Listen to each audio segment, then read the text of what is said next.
Magandang umaga mga kapanalig,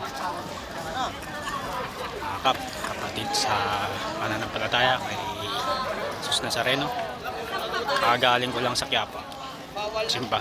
So bumili ako ng bibigay ko sa kuya ko.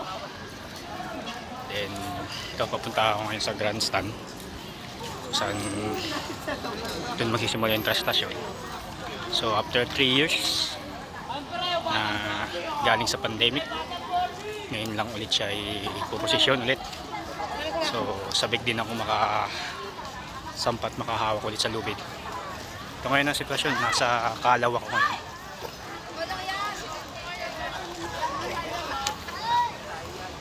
So karamihan papunta dun sa grandstand. So ang balita ko mga alas 4 pa siya ay lalabas o aatakin papalik na simbahan. So hindi pa ako makaka-attack, makaka-walk sa lubid. Kailangan ko muna ibigay ito sa kuya ko. And after that, babalik. Saan nabutin ng prosesyon, sabak tayo.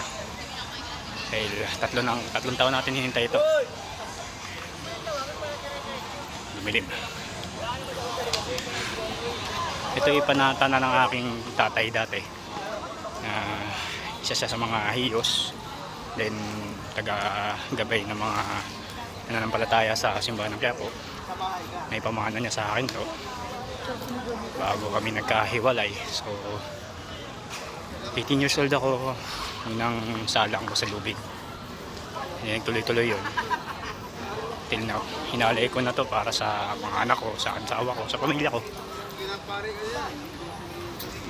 At dahil dito kung bakit naging okay din ang buhay ko, mayroon akong regular na trabaho, masaya ako para sa nagawa ko. At sana manatiling malakas ako para pagpatuloy ko pa yung mga gawain niya to. Stay tuned, mamaya tingnan natin ang prosesyon. Viva! Viva kung Jesus Nazareno. Viva!